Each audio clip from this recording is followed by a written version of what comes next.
Good afternoon. I am Marina Lobach, the scientific supervisor of the MAGUS project. Today, I will talk about the MAGUS Stereo 7 and MAGUS Stereo 8 stereoscopic microscope. We will look at both series at once and find out why these models have become so popular with our customers and what advantages they offer besides their affordable price. The video will be long, but you will get a complete understanding of the capabilities of these microscopes, and by the end of the video, you might already know which configuration is best suited for your needs. Or perhaps you'll want to get acquainted with our research-level microscopes.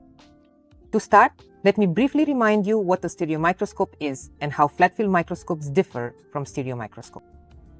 A stereomicroscope is an optical device that produces a three-dimensional image of objects at low and medium magnifications. Simply put, we see the object in 3 dimensions with a sense of depth and relief. This is especially important when you not only need to observe, but also interact with the object. For example, such a microscope is used in electronics for soldering, in jewelry for evaluating and working with precious stones and metals, and in biology for studying insects and plants. They are also used in forensics, archaeology, restoration, and for quality control of product. Now, to understand the context, let's recall how a flat-field microscope works. In such a microscope, a single objective lens creates a magnified image of the object, which is duplicated through the prism of the binocular head. Then, this image is further magnified in both eyepieces. Thus, in both eyepieces, we see identical images formed by a single objective lens. A stereomicroscope creates a 3-dimensional image because each eye sees the object from its own angle, just like we perceive depth in real life. This is made possible by 2 independent optical channels, which are directed at the object at an angle of 11 to 15 degrees. Each channel, with its own objective lens, forms a slightly different image, one for the left eye and another for the right. The left eyepiece magnifies the left image, the right eyepiece magnifies the right image, and our brain combines these 2 streams into a single 3-dimensional image with depth and relief. It is precisely this feature that makes stereomicroscopes convenient for micromanipulation. In microscopy, angled observation is implemented using 2 optical designs. The first is CMO, or Common Main Objective Design. It is also known as the Abbe or Galileo design. In this design, a single large-diameter objective lens forms the image, through which both optical channels left and right simultaneously observe the object. Each channel, in this case, remains an independent optical system, and they run parallel to each other. The main advantages of the CMO design are the ability to work at high magnifications, a high degree of optical aberration correction, and better resolution and image contrast both in the eyepieces and on the digital camera. That is why microscopes with a common main objective are used in scientific research. The second is the Greenhoff design. This is a design with 2 objectives that are positioned at an angle to each other. Each objective works with its own optical channel. The main advantages are high depth of field, excellent 3-dimensionality of the image, and a large working distance. Additionally, it is compact and has a simple design. That is why microscopes with the Greenhoff design are usually used as workhorses for soldering small components, dissecting biological specimens, and similar micromanipulations. The MAGUS Stereo 7 and MAGUS Stereo 8 series microscopes are built according to the Greenhoff design. That is exactly why they are chosen by specialists from a wide range of fields: electronics engineers, jewelers, restorers, biologists, dental technicians, archaeologists, and watchmakers. According to feedback from our clients, a major advantage of these series is their modularity. You can literally assemble the microscope to suit your needs, like building with construction set pieces. The advantage of a modular approach is its flexibility. You select exactly the configuration you need for a specific task, which means you don't overpay for unnecessary components. Another advantage of modularity is long-term saving. You won't have to buy a new microscope for every project. It's enough to simply replace or add a module. This is especially important for educational institutions and laboratories, where the range of tasks is constantly changing. Let me give you a couple of examples. A forensic handwriting expert usually works with documents. A microscope with reflected and transmitted light is enough for them.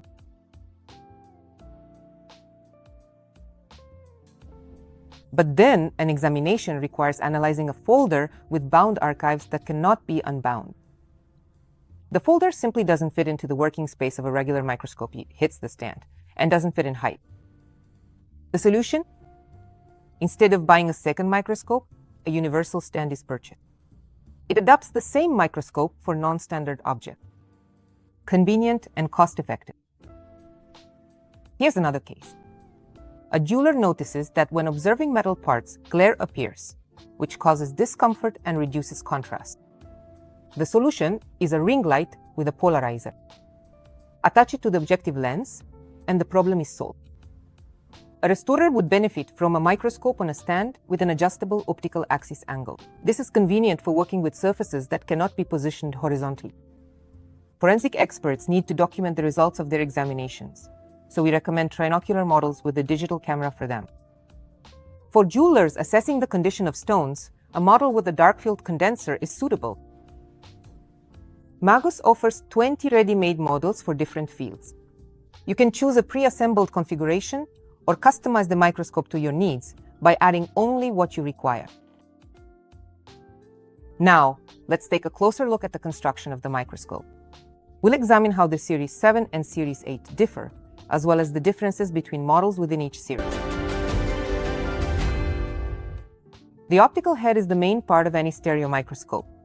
It is responsible for creating the three-dimensional image and determines how comfortable and precise our work can be. Everything depends on the quality of its construction, image clarity, depth of field, viewing angle, and overall comfort during extended use. The optical head combines the objective lens with a zoom mechanism, a system of prisms and mirrors, and the visual section with eyepieces. Let's start with the objective section. For convenience during filming, all the heads are currently mounted on compact stands. This makes it easier to show the details. The magnification of the pancreatic objective changes smoothly, without loss of quality, and while maintaining a working distance of 105 millimeters. In the Series 7, the magnification range is from 0.67x to 4.5x, which gives a zoom ratio, or in other words, a zoom factor of 6.7 to 1. And in the Series 8, the magnification changes from 0.65x to 5.5x. That means the zoom factor is already 8.4 to 1. The higher the zoom factor, the more complex and expensive the optical system becomes. The magnification of the microscope is adjusted by turning this knob. The numbers on the knob indicate the objective magnification. The magnification of Stereo 7 microscopes in the basic configuration with 10x eyepieces ranges from 6.7x to 45x. The magnification of the Stereo 8 microscope in the basic configuration ranges from 6.5x to 55x. Objective attachments alter the working distance, the microscope's magnification, and the field of view. A 0.5x attachment increases the working distance and widens the field of view. This type of attachment is suitable for precise manipulations under the microscope with a soldering iron, brush, or scalpel. For such tasks, a large field of view and ample space above the object are necessary. In this case, high magnification is not required. Conversely, 1.5x and 2x attachments reduce the working distance and field of view. These attachments are used when magnification above 90x is needed. Inside the head, there are prisms and mirrors. They direct light to each eyepiece individually, creating a stereo effect and producing a direct non-inverted image. We've covered the objective part. Now let's move on to the visual part of the optical head. The eyepiece tubes of the visual attachment can be adjusted for interpupillary distances from 54 to 75 millimeters. They are fitted with 10x eyepieces with a field of view of 22 millimeters. The eye relief allows for comfortable use both with and without glasses. Flat rubber eye cups protect eyeglass lenses from scratches. The eye cups are removable. The eyepieces are securely fastened with screws, so they won't fall out during transport. The mounting diameter is standard 30 millimeters.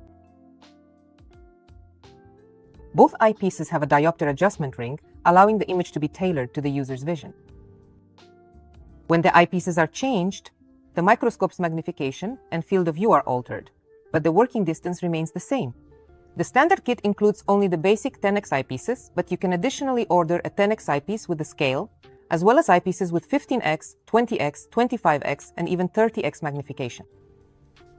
So, we've established that the main difference between the 7 and 8 series lies in the objective magnification, and consequently in the optical head as well. However, Within each series, the microscopes differ in the design of the head, either binocular or trinocular.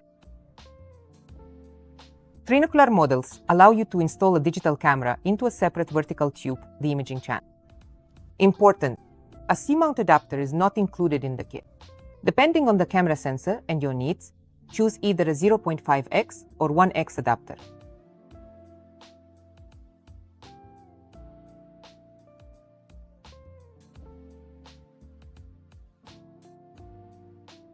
The camera transmits the image to the screen of a digital device.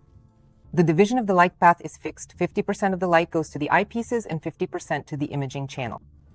The image is simultaneously sent to both the eyepieces and the camera. This solution has a number of advantages. You can observe and record what is happening at the same time. This is convenient for teachers, presentations, and video documentation of experiments. There is no light path switching lever, which means less wear and fewer mechanical issues. The image is sent to the camera regardless of whether someone is observing through the eyepieces. In other words, you can record continuously without interfering with the operator's work. We have now covered the optical heads and all additional optics. Now, let's move on to discussing the other important component. Stand. The stand of a stereomicroscope is not just a support. It provides stability, precision, and ease of use. Structurally, it affects ergonomics, the observation range, and the safety of the specimen. The stand secures the optical head in a set position and allows it to be moved. Stereomicroscopes are used to work with objects of varying heights, from thin sections to large, bulky specimens such as printed circuit boards or minerals. Therefore, the design of the stand must provide a wide range of working height adjustments. For the Stereo 7 and Stereo 8 models, we offer two standard stands that support both transmitted and reflected light illumination. The base and built-in illuminators are the same for both. The differences concern the column and the focusing mechanism. The optical head is installed into the bracket ring and secured with a screw. It can be rotated and fixed in the desired position. The bracket itself is attached to the focusing mechanism. The focusing knobs are located on both sides of the stand. For the Stereo 7, we offer a coarse focusing mechanism, while for the Stereo 8, there is both coarse and fine focusing. The magnification of the Stereo 8 reaches up to 55 times. At high magnifications, even the slightest deviations result in a loss of sharpness. Fine focusing in such cases will make working much more comfortable. Fine focusing is also important when working with semi-transparent multi-layered objects. For example, when studying biological tissues of insects, the user sequentially focuses on individual layers, achieving an optical sectioning effect and examining the internal structure of the object. In addition, fine focusing increases the accuracy of measurements. For example, in metallography, it is sometimes necessary to achieve the sharpest possible image of a specific layer for reliable analysis.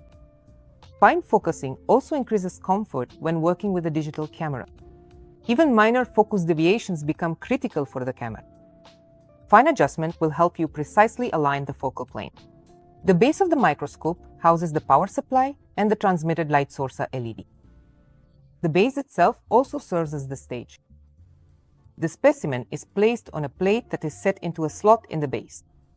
The plate has a diameter of 95 millimeters.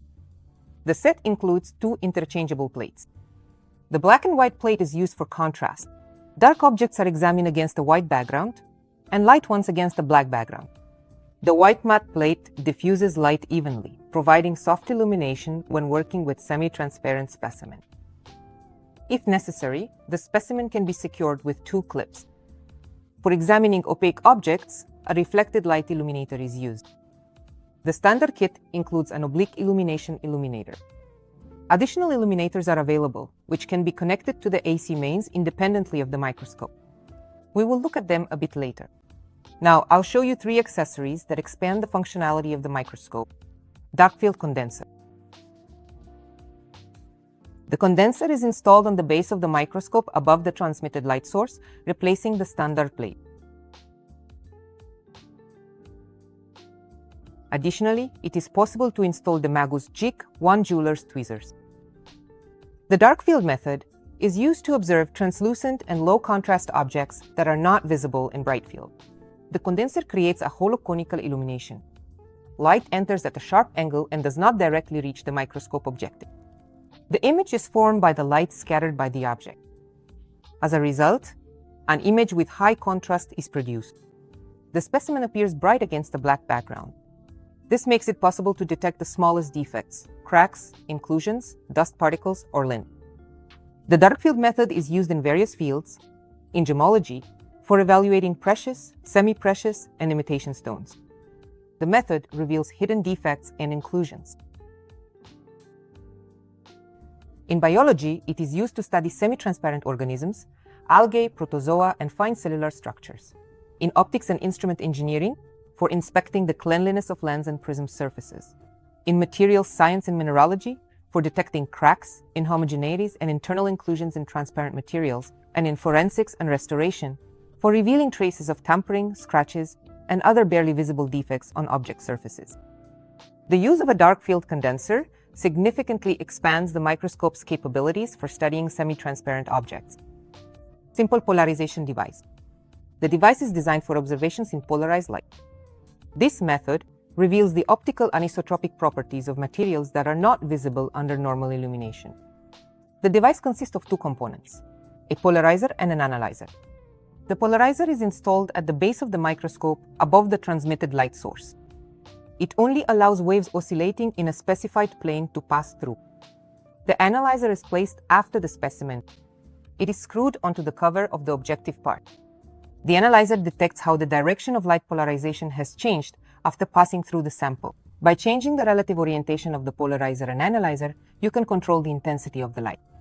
When they are positioned perpendicular to each other, a complete darkening effect is achieved. In this position, with simple polarization devices, internal features of the specimen that are not visible in bright field become apparent. The polarization method is used in stereomicroscopy to solve the following tasks: detecting stress defects in glass, plastic, and crystals, and analyzing the structure of materials. Polarized light makes it possible to distinguish textures and the direction of fibers and minerals and polymers. It is also used for quality control and authenticity verification in jewelry examination and forensic science. The method makes it possible to distinguish between natural and synthetic stones, as well as to detect glued stones and imitations. A simple polarization device expands the functional capabilities of the stereomicroscope when working with minerals, polymers, or glass. Two-coordinate stage. The stage is installed on the microscope base after removing the standard plate. It moves the specimen precisely and smoothly under the objective. Coaxial knobs allow you to move the object along two coordinates: right, left, and forward, backward. This is especially convenient when working with small elements that require precise positioning, as well as when sequentially examining the entire surface of the specimen. The working surface of the stage is made of transparent glass, which allows for work in both transmitted and reflected light. Flat objects are secured with clamps. Smooth movement and high positioning accuracy become especially important at magnifications above 40 times. The two-coordinate stage is convenient for scanning the surface. The specimen is moved along a predetermined trajectory, which allows for systematic examination. The design ensures stable positioning of the object, which is important for measurements or photography. Such a stage is especially useful in electronics for inspecting microchips and circuit traces, and in biology for studying insects and botanical samples. Universal stance and focusing mechanisms. The mounting diameter of the optical head is 76 mm. This is a standard size, allowing the head to be mounted on any compatible stand. Earlier, we discussed compact stands. Now, let's look at universal stands, which expand the working area, provide more flexibility in positioning the optical head over the workspace, and are suitable for working with large objects. The MAGUS UT1 consists of 4 movable sections, attaches to the edge of the work table with a reliable clamp, and allows for height adjustment, horizontal extension, and rotation of the structure. The MAGUS UT2 is equipped with a massive flat base that provides stability. The stand can be adjusted in height, allows for horizontal movement and rotation. The eccentric clamp securely fixes the tilt of the optical axis. An additional handle provides precise and smooth adjustment of the optical head's position in the horizontal plane. The MAGUS UT3 is designed for tasks that require especially stable positioning. A double rod and counterweight ensure parallel movement of the optical head over the surface of the tape. Sliding bushings guarantee smooth and gentle movement of the rod inside the crosspiece based on the principle of friction without any play. The stand also allows for height adjustment, horizontal movement, and rotation. The focusing mechanism is a component of the stereoscopic microscope's design that secures the optical head to the stand and focuses on the object under study. The MAGUS FM1 and FM2 provide coarse focusing, while the MAGUS FM3 offers both coarse and fine focusing. The mechanism is selected depending on the tasks and the type of stand. Universal stands are not equipped with a built-in light source, so additional illuminators are required to work with such systems. The choice of illuminator depends on the task. A ring illuminator provides uniform, shadow-free lighting across the entire surface of the object. A ring illuminator with sector switching operates in two modes. When all four segments are activated, it creates shadow-free illumination. When one or two segments are turned on, it simulates oblique lighting. A ring illuminator with a polarizing filter eliminates glare, increases contrast, and improves photo quality when working with a digital camera. A spot illuminator of the gooseneck type provides directional lighting at a specified angle, and thus creates the light and shadow effects needed when examining textured objects.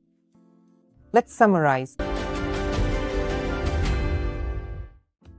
The budget series Stereomicroscopes MAGUS Stereo 7 and MAGUS Stereo 8 are designed using a modular approach.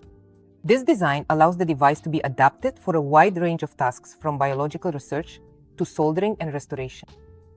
A properly selected configuration will ensure not only ease of use, but also long-term cost-effectiveness. Let me list the key features of this series. The zoom mechanism smoothly changes magnification without losing focus. The two series differ in their zoom ratio. Both series offer two types of heads, binocular and trinocular. In the trinocular version, the image is simultaneously transmitted to the eyepieces and to the monitor. The Greenhoff optical system provides high depth of field, excellent three-dimensional visualization, a large working distance, compact design, and affordable cost. Accessories significantly expand the capabilities of the microscope. Interchangeable attachments for objectives and eyepieces, universal stands, ring and spot illuminators, a two-coordinate stage, a simple polarization device, a dark field condenser, and a jeweler's tweezer. Other models are also available in our demonstration hall. Perhaps you don't need modularity and will choose the MAGUS Stereo 9T model. Or maybe, on the contrary, you are interested in a research-level microscope with an AB configuration and fluorescence support. In that case, you might opt for the MAGUS Stereo A 18T with an 18:1 zoom ratio. Come visit our demonstration hall and bring your research samples. We'll discuss your objectives and find the right solution together. See you soon, colleagues.